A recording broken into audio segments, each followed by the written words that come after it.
Hey guys, tonight we begin with the surprisingly well-documented and often wildly misunderstood daily life of Roman prostitutes. So before you get comfortable, take a moment to like the video and subscribe, but only if you genuinely enjoy what I do here. And let me know in the comments where you're tuning in from and what time it is for you.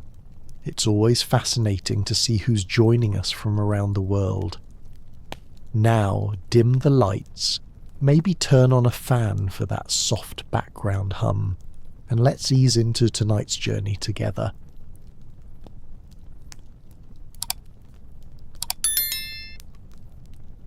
You wake up, or more accurately, you regain consciousness in a space barely large enough to turn around without elbowing a wall.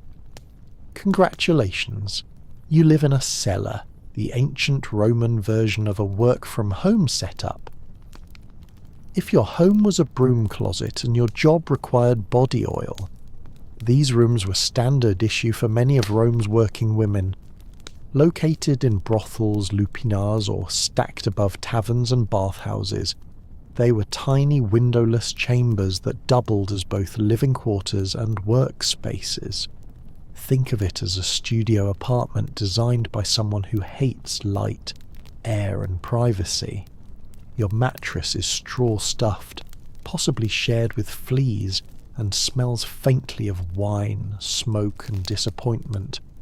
If you're lucky, there's a small oil lamp. If you're really lucky, it hasn't been stolen.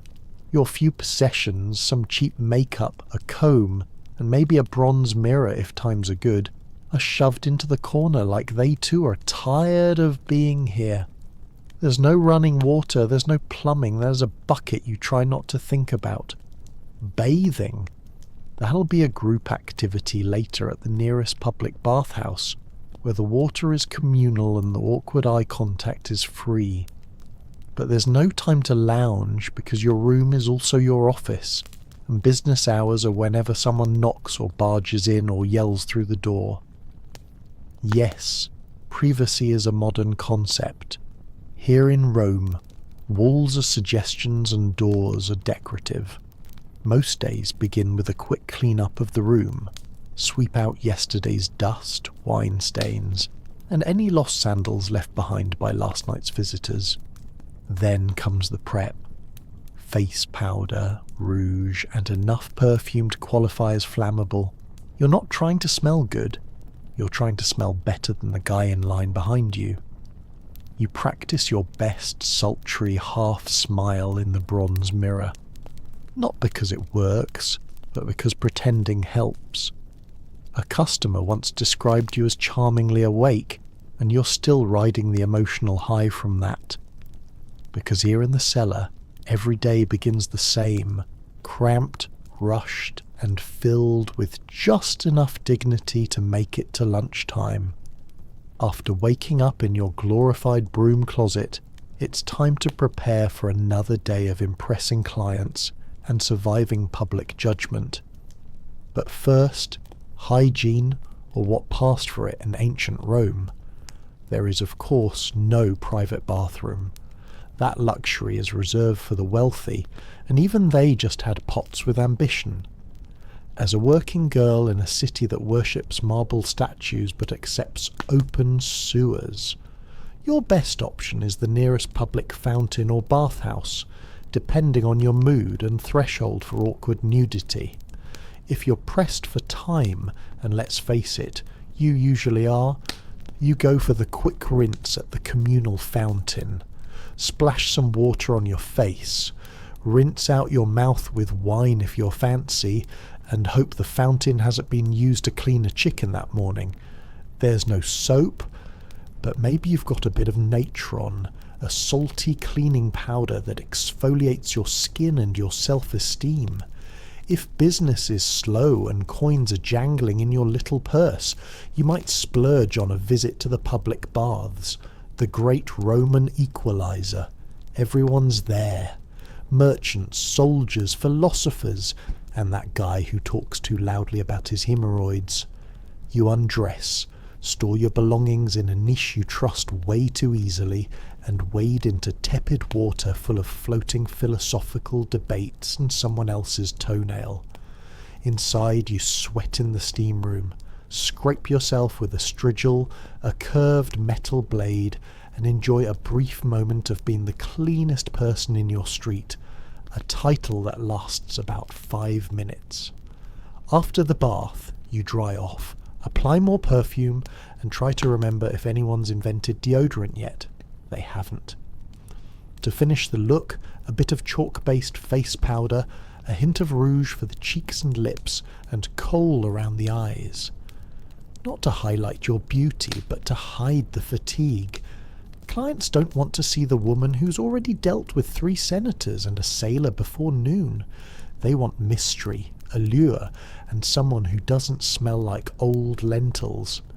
Now that you're washed, or at least convincingly perfumed, it's time to get dressed. And while Roman society had a lot of complicated opinions about fashion, there was one outfit that made things very clear: the female toga. Yes, toga. That flowing white garment we usually associate with senators, emperors, and frat parties. But here's the twist.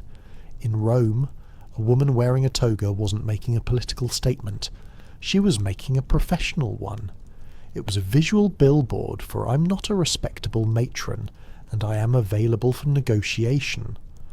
Proper Roman women wore the stola, a long layered dress that said, "My husband controls my dowry, and I go to bed at 9.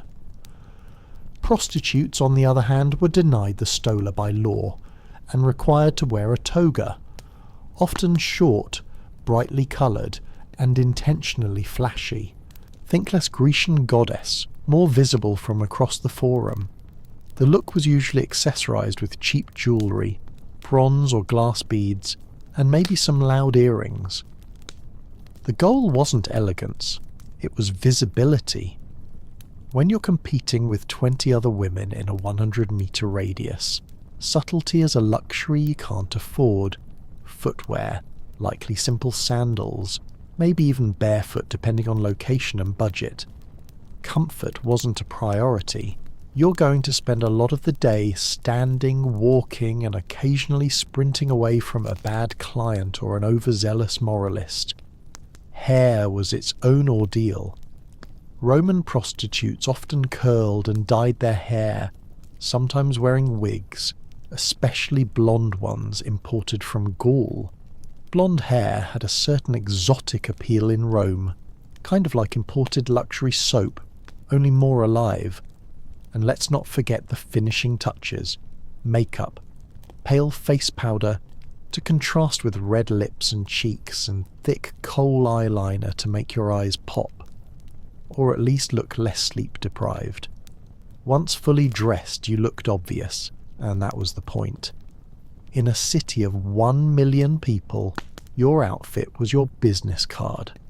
If it made you look bold, scandalous, and economically available, then congratulations. You were ready for another glorious day of being judged by society, while being actively funded by it. So you're dressed, painted, perfumed, and hopefully not too hungover. Now comes the fun part: drumming up business in a city where everyone wants sex but pretends they're shocked when they find out it's for sale. In ancient Rome, marketing wasn't subtle. There were no pamphlets, no websites, and definitely no branding consultants. If you wanted clients, you had to be seen, be loud, or be immortalised in graffiti, preferably all 3. Let's start with location strategy. If you worked out of a lupanar brothel, your office was already built for visibility. Brothels are often located near bathhouses, markets, or drinking establishments. In short, anywhere people might already be sweaty, bored, or easily persuaded. Think ancient foot traffic optimization.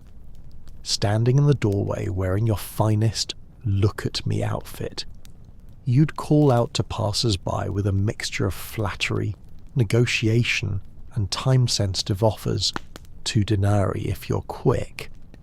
Hey, it might sound desperate, but hey, rent was due, and the next girl over just dropped her rate to 1. If you were freelance, it was all about roaming visibility.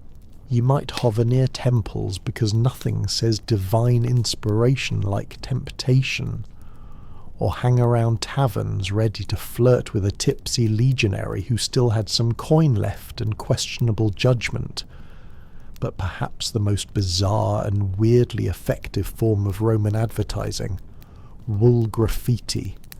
Yes, Pompeii has immortalized the genius of ancient street marketing. Brothel walls were plastered with handwritten reviews like "Maritimus gave me the best time of my life," or "Felicia to Denari, very fast service." These weren't just vandalism. They were ancient Yelp, unfiltered, unregulated, and very, very public.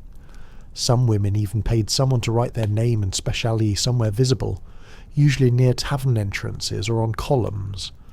Others let their clients do the writing, which, as you might expect, ranged from glowing praise to confused haikus about being robbed. All this made one thing clear: a prostitute's survival depended as much on marketing as on skill. If people didn't know your name, your rates, and your approximate level of enthusiasm, someone else was getting the business. Because in ancient Rome, as now, the secret to success wasn't always talent. Sometimes it was just better PR. So, you've advertised yourself. You've got the outfit, the eyeliner, and just enough confidence to fake a good mood. Now it's time to talk pricing. The part where ancient Rome pretends to be a free market while secretly judging you. Anyway, let's be clear. There was no union. Rates were set by supply, demand, and whatever you could get away with before someone bartered you down with a loaf of stale bread. For street-level workers or those in lower-end lupanars, prices could be as low as 1 or 2 asses, a small bronze coin that wouldn't even get you a glass of wine. That's right. Some clients were paying less than the cost of a decent lunch. If that feels depressing, remember some women accepted food, sandals, or even promises as payment. Yes, in a city with an empire's worth of coinage, IUS still existed. On the other hand, high-end prostitutes, often called meretresses, operated more like luxury brands. These women could charge in denarii silver coins, sometimes multiple per client, especially if they had skills beyond the bedroom: conversation, music, poetry, basic literacy, anything that let a client believe they weren't just hiring a company but taste. Some prostitutes even had niches, not architectural ones but marketing ones. Maybe you specialised in working with sailors or performing erotic dances or reciting poetry during the act. Don't laugh. OID probably inspired someone. The more unique your brand, the less replaceable you become. Repeat clients might get a discount or not. It depended entirely on whether they paid on time or smelt like fermented cabbage. And if you worked under a pimp or brothel owner, a hefty cut of your earnings disappeared before you saw a single coin. Some women were enslaved, which meant they didn't get paid at all.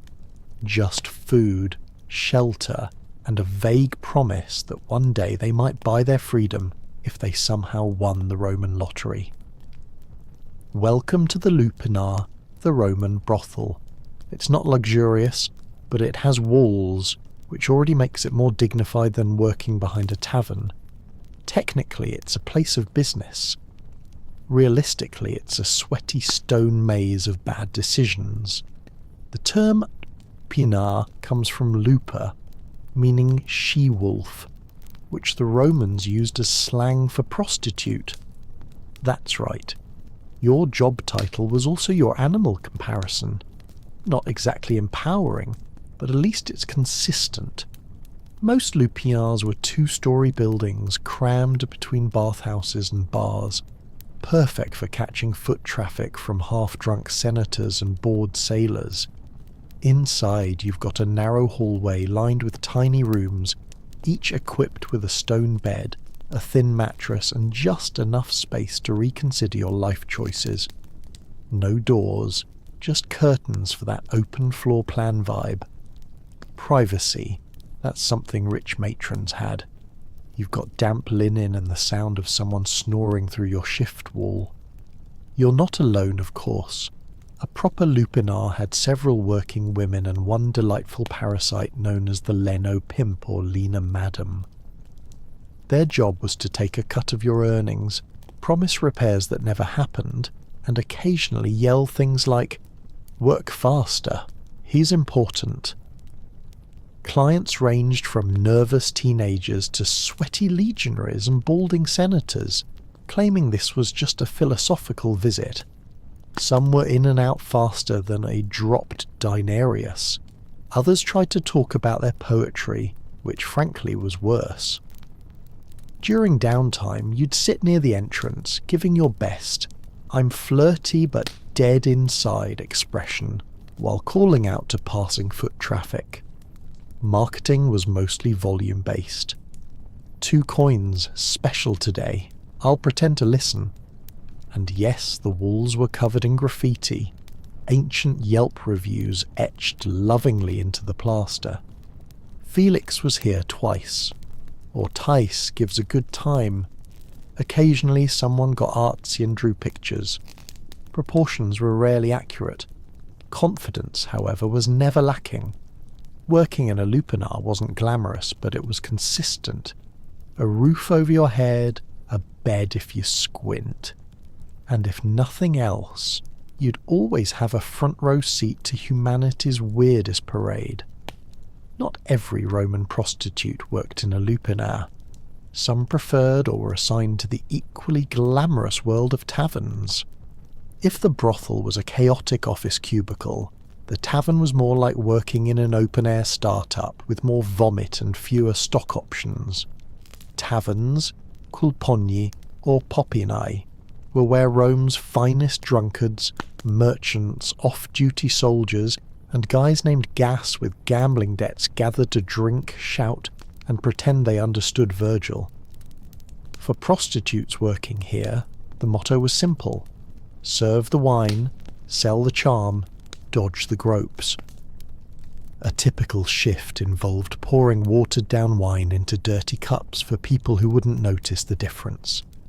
Anyway, with your other hand, you flirted just enough to keep the deanery flowing, but not so much that a brawl broke out unless that brawl was entertaining, in which case carry on. Unlike the brothel, taverns were technically food establishments, so you had the delightful backdrop of boiled cabbage, fish sauce and body odour. It was an aroma that clung to your tunic and your soul, but it also meant you could upsell a client. For 2 more coins, I'll pretend you don't know of garum. Some women worked the back rooms or upstairs areas, making the tavern a part-time brothel with table service. Others kept things more casual, offering company, lap-sitting, and heavily suggestive compliments like, "Your toga looks clean." This was high praise in Rome. Payment was often immediate. Credit did not exist. If a client tried to delay, you had options: yell, threaten, or grab the bouncer, who was usually a retired gladiator with one eye and a short temper. The upside was that taverns offered more foot traffic and sometimes better tips. The downside was that you were a waitress, therapist, and hostage negotiator all at once, and no one tipped for emotional labour. And of course, there was the endless soundtrack, shouting, dice-clacking, lyre players trying to impress women, and the occasional argument over who invented democracy. Working tavern duty was unpredictable, exhausting, and smelt like despair, but it paid the bills. Sometimes, if the customers didn't vomit on your sandal first, entrepreneurial spirit with no brothel affiliation and too much confidence, there was always the street. Freelance prostitution in Rome meant walking the line between independent contractor and please don't arrest me. The Roman streets were alive with opportunity and sewage. Prostitutes who worked outdoors were called prostibulate, and they roamed the alleys, bathhouse entrances, marketplaces, and occasionally temple steps, because nothing says divine intervention like offering a discount outside a shrine to Venus. Daylight hours were decent for traffic, but risky. You had to navigate gawking citizens, nosy magistrates, and angry matrons who thought your existence was ruining their husband's self-control. Spoiler, it wasn't. You dressed brightly to stand out. Think short tunics, flashy jewellery, maybe a wig made from imported German hair. It was less understated elegance and more visible from across the Circus Maximus. The goal was to catch a client's eye before his wife caught him. Approaching a potential customer involved a delicate dance of flirtation, timing, and not getting mistaken for someone's runaway slave. You'd smile, compliment his sandals, and casually mention your rate before the local vigils and street guards decided your entrepreneurialism was public disorder. Some clients were polite, others were aggressively cheap, and a few were very confused and just wanted directions to the bathhouse. You learnt quickly to tell them apart, mostly by the level of eye contact and how many coins they jingled. Competition was fierce. You weren't just up against fellow prestigers. You were up against free lovers, drunken party girls, and retired gladiators with a side hustle. Everyone was trying to make a denarius. There were no benefits, no security, just your charm, your wits, and the ability to walk very fast in sandals. Some carried small knives or relied on nearby tavern bouncers. Others simply prayed that tonight's customers weren't philosophers with commitment issues. Still, for all its chaos, the street scene had its advantages. You set your own hours, kept your own profits, and didn't have to answer to a Leno breathing down your neck. Sure, the job came with the occasional drunk goat or philosophical heckler, but at least you were your own boss. In a city where bosses were rarely the good guys, if you thought the life of a Roman prostitute was already tough, allow us to introduce your least favourite client, the Roman tax collector. Yes, the Roman Empire. Brilliant engineers, conquerors of the Mediterranean, and champions of the toga also invented a dedicated tax on prostitutes. It was called the Vectigal Excapturus, and it ensured that even your most awkward encounters contributed to Rome's public infrastructure. Congratulations, your nightly services just funded another aqueduct. The tax wasn't just unofficial pocket skimming either. This was a state-sanctioned system managed by professional collectors known as publicani, men who were somehow both boring and terrifying. They kept detailed records, demanded payment in cash, and probably judged your perfume choices while scribbling on their wax tablets. To legally operate, prostitutes had to register with the aediles, the Roman equivalent of a city inspector, with an affinity for paperwork and moral superiority. Upon registration, you were entered into an official list of sex workers. Think of it as joining a trade union, except there were no benefits, and instead of a card you got a branding, literally. Yes, some sex workers, especially enslaved ones, were branded or tattooed with marks like Lupa or their owner's name. If you're wondering how that made clients feel, don't worry. The branding wasn't for them. It was to ensure you couldn't pretend to be respectable later. And the tax rate. It varied depending on location, class, and whether your clients were sad senators or discount gladiators, but it always stung. You paid per act or per week depending on the region. and there was no deduction for emotional labour, uncomfortable silences, or existential dread. Refusing to pay could result in fines, arrest, or being barred from working, though enforcement was spotty, especially if you were paying under the table or knew how to flirt with an aisle. Still, for a profession already swimming in stigma, this tax added insult to injury. Rome was essentially saying, "We disapprove of your lifestyle, also give us 10%. But hey, on the bright side, at least you could proudly say your labour was helping to fund another temple, probably dedicated to a goddess who still wouldn't return your prayers. In Rome, being a prostitute meant you had legal permission to exist and social permission to be endlessly judged. Yes, prostitution was tolerated by the law, taxed, regulated, and even registered. But that didn't stop every senator, priest, and bored philosopher from telling you how much they disapproved of you, often while zipping up their tunic. Enter the moral police. Not an official squad with batons, but a vast unpaid network of senators, priests, matrons, and writers who all believed it was their divine duty to shame you while enjoying the fruits of your labour behind closed doors. At the top of the hypocrisy food chain was the Roman Senate, a group of ageing elites who believed in preserving Roman virtue, a concept they typically defined as whatever we're not caught doing. Many of them publicly railed against moral decay while maintaining discreet tabs at every brothel, from the forum to the suburbs. Then you had the aediles, Rome's actual public officials who enforced laws on cleanliness, order, and decency.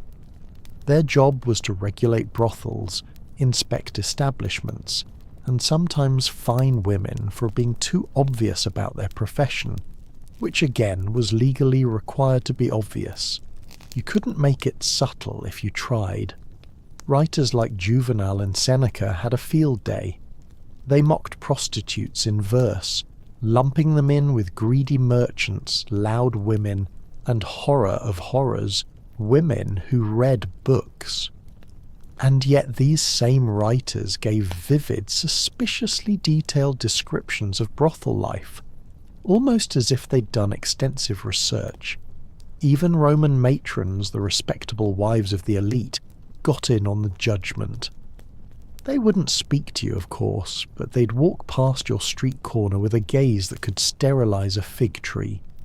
Some even petitioned for laws banning prostitutes from wearing jewellery or entering public baths, which is rich, considering many of their husbands treated bathhouse visits like part-time jobs.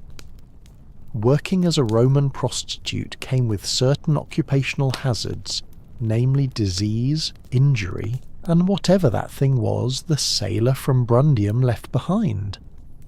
Welcome to the health and wellness chapter, where the only prescription is hope you survive. Let's begin with the big one, venereal disease. Ancient Rome didn't have germ theory, but they did know that some men left you with more than a coin purse and a bad poem. There are Roman texts that describe symptoms ranging from persistent itching to things falling off that shouldn't. The medical advice is usually a mix of vinegar washes, herbal ointments, and desperate prayers to Venus. Pregnancy was another ever-present concern. There was no birth control pill, but there were options if you had the guts and the budget. Prostitutes used natural contraceptives like silphium, an extinct plant famously over-harvested for this exact reason.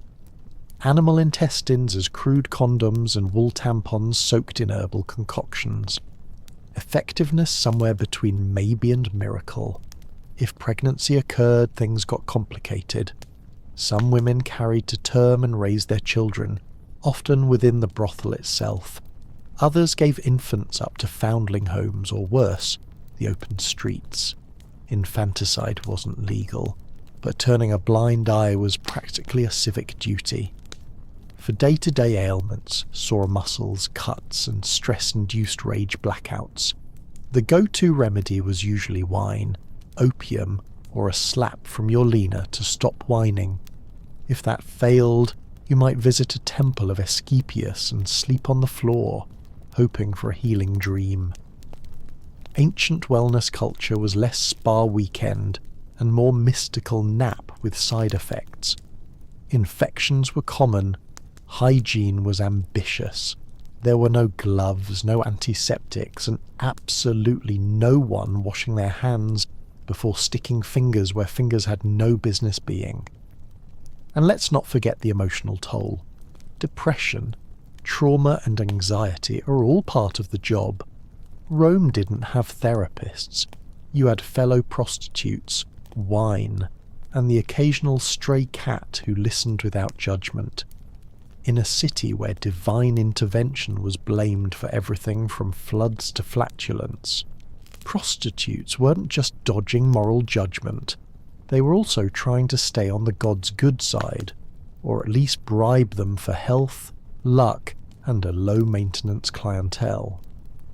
Religion in Rome was a full-time job, and the gods were always watching, judging, and occasionally cursing.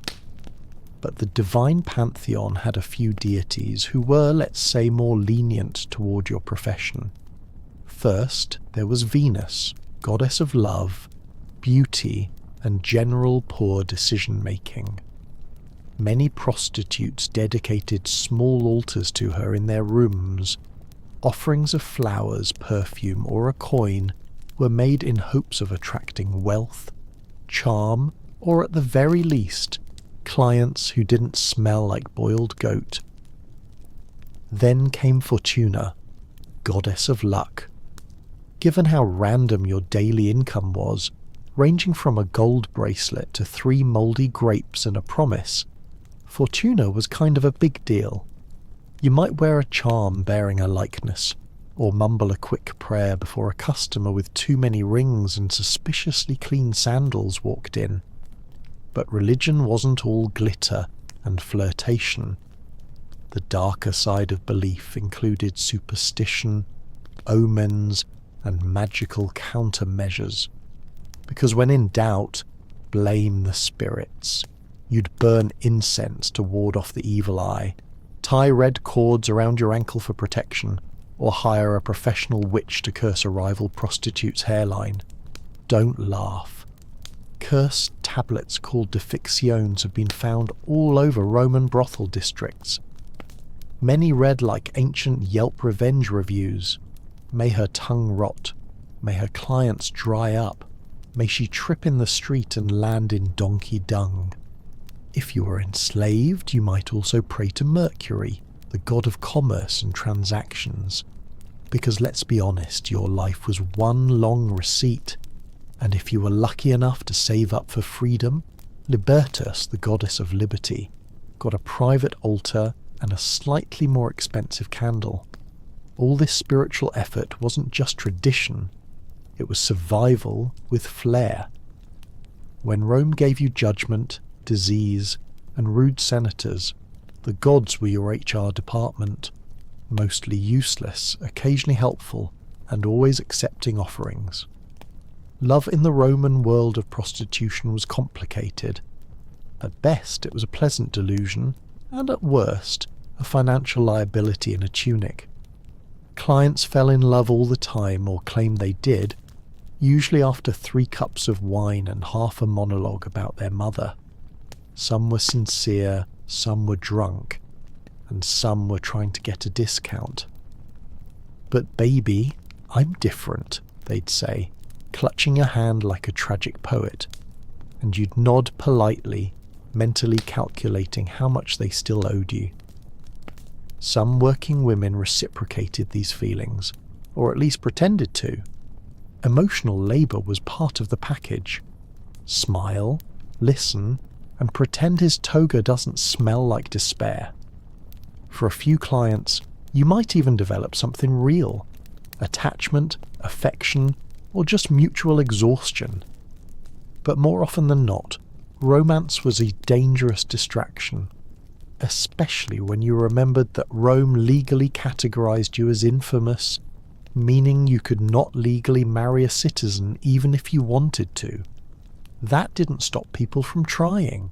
There are tales of prostitutes who fell in love with their regulars, who were promised freedom, marriage, and a house with a garden, only to end up abandoned the moment another woman with better eyeliner walked by. There were also clients who genuinely adored their favourite companion, showering them with gifts, poems, and occasionally actual manumission, the illegal act of freeing a slave.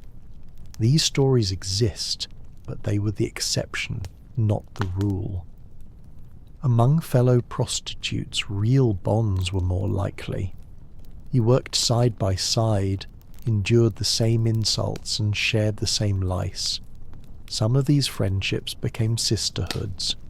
Others became quiet romantic partnerships hidden beneath the radar of Roman patriarchy, which believed women couldn't fall in love with anyone except a man with a sword collection.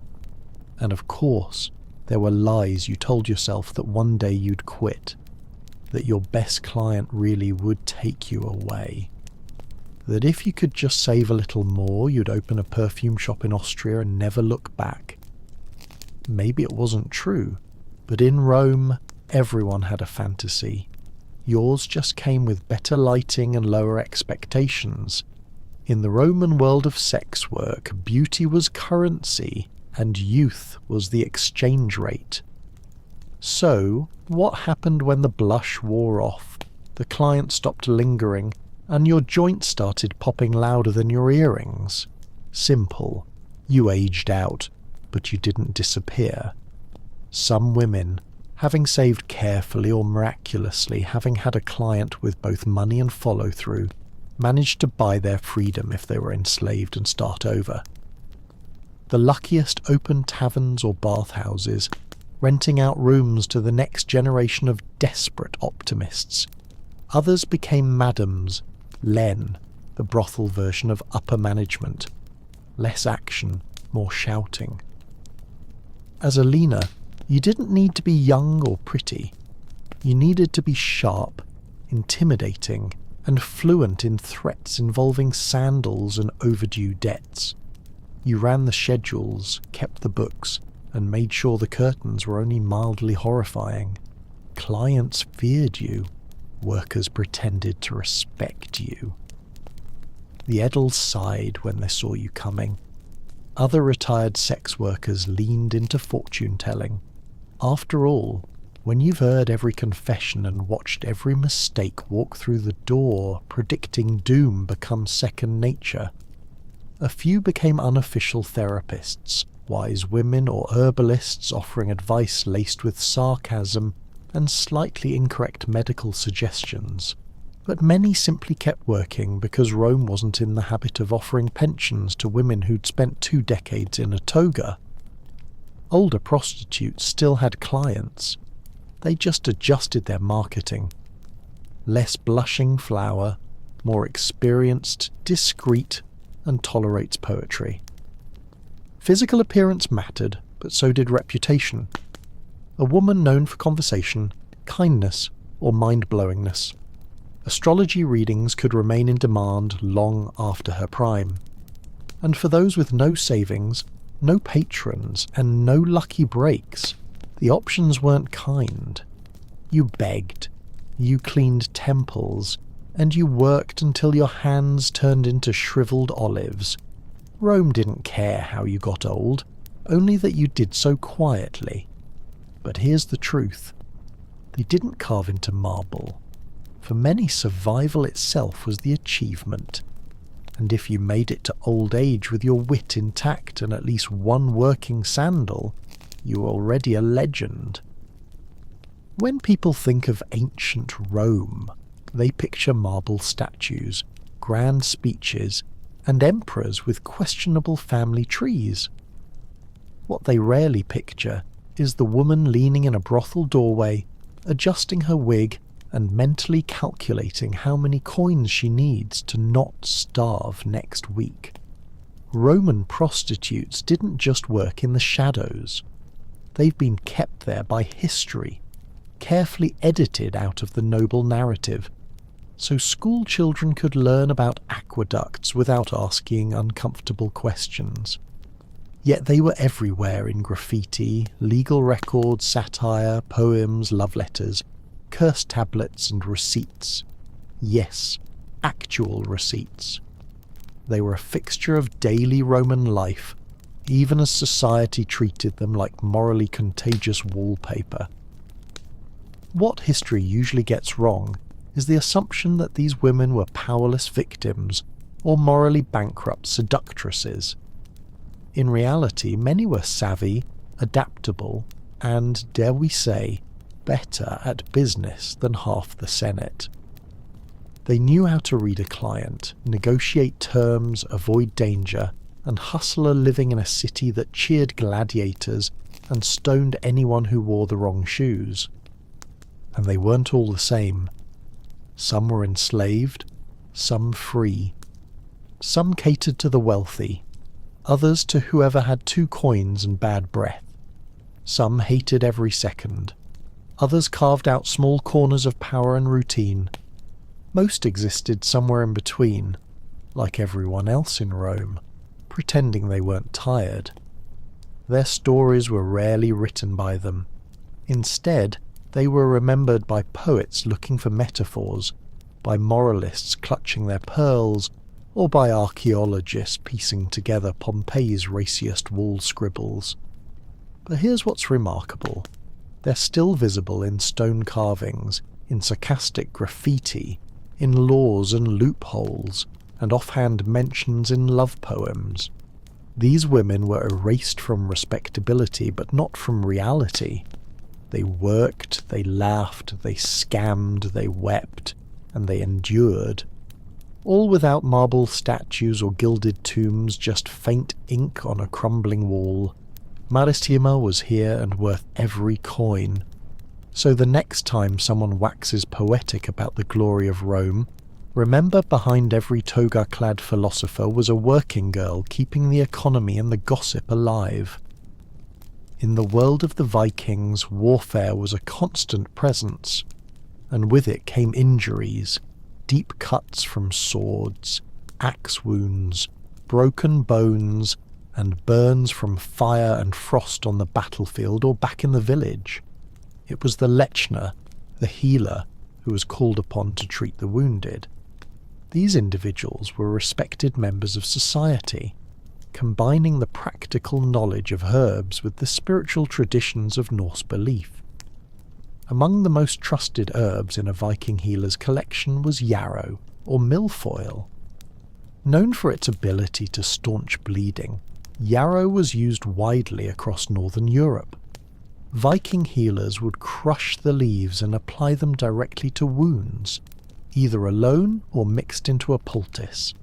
Yarrow acted as a coagulant, helping to stop blood flow and prevent infection.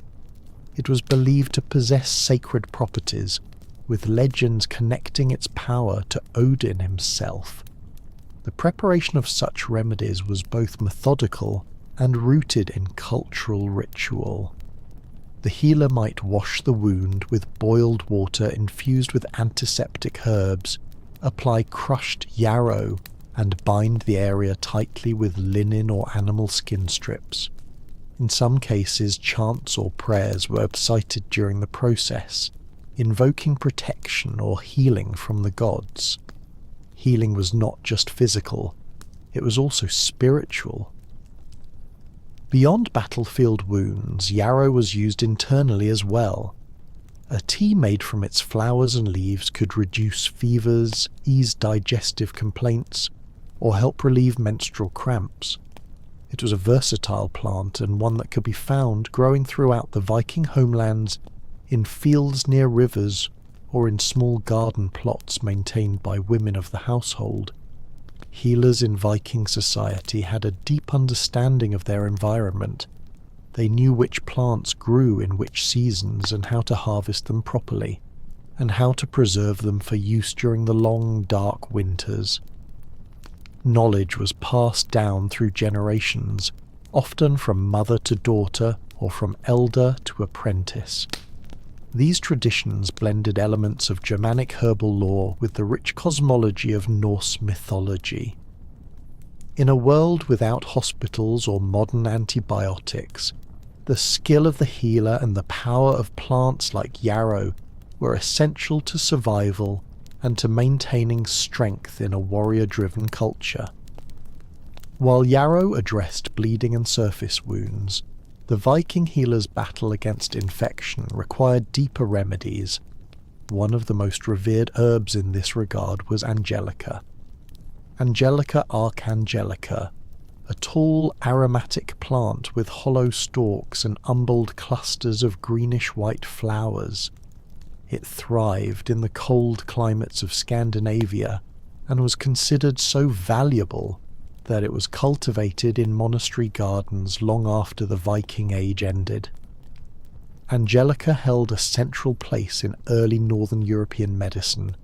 Prized for its broad-spectrum medicinal properties, Viking healers used the root, leaves, and seeds to prepare a variety of treatments. Most commonly, the root was dried and then steeped into decoctions to fight internal infections. It was known for its warming effect on the body and was used to stimulate circulation, cleanse the blood, and reduce inflammation. The antiseptic properties of Angelica were vital in treating infected wounds, especially those that had been neglected or exposed to dirt and decay. A healer might grind the root and mix it with animal fat or beeswax to create a salve, then apply it to festering injuries. When ingested as a tea or tincture, Angelica helps combat respiratory infections, fevers and digestive issues, ailments that could become life-threatening in a time without antibiotics. But Angelica's power extended beyond physical healing. In Norse cosmology, certain plants were believed to carry divine energy. The name Angelica itself, though Latin in origin, echoes the spiritual reverence surrounding the plant. In Christianized Europe, it was said to have been revealed by an angel to cure the plague.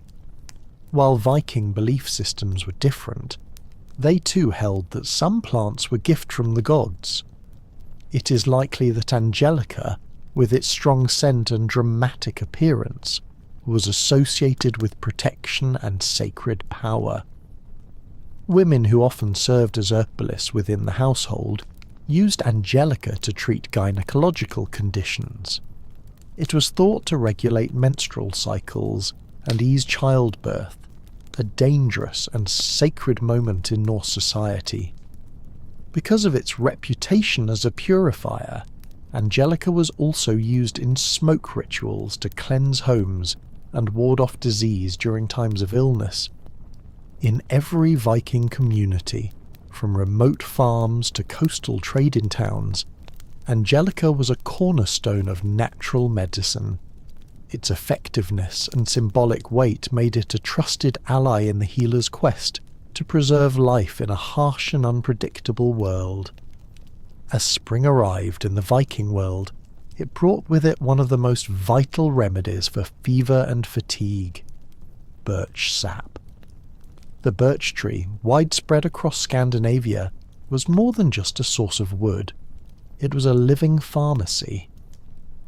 Vikings tapped the tree in early spring, collecting the clear, slightly sweet sap as it rose from the roots to nourish new leaves. This seasonal practice required skill and timing, as the sap could only be harvested for a short period before the tree fully awakened. Healers used birch sap as a tonic for those weakened by long winters, illness, or lingering fevers. It was served fresh or fermented into a lightly alcoholic drink known for its revitalizing qualities. Rich in minerals, electrolytes, and natural sugars, birch sap helped rehydrate the body and restore lost energy, especially after the depletion caused by sickness or extended fasting. In an era without formal nutrition science, Viking healers recognized the restorative power of this gift from nature. In cases of fever, Healers often paired birch sap with infusions of cooling herbs such as meadow or elderflower. This gentle combination helped bring down body temperature while nourishing the patient. In more serious cases, the sap might be mixed with bitter herbs like wormwood to purge the body of what were believed to be harmful humours. The logic was simple: cleanse, restore and rebalance. Beyond its internal uses, the birch tree had a role in external treatments too. The bark, when boiled, produced a tar-like substance with antiseptic properties. It was used to treat skin infections, minor burns and bites. Birch leaves were also used in poultices and steam baths to draw out toxins from the body, often accompanied by prayer or ritual to align the physical with the spiritual. Symbolically, the birch tree represented renewal and purity. It was often the first tree to grow after land was cleared or burnt, and this regenerative quality made it sacred in both Germanic and Norse traditions.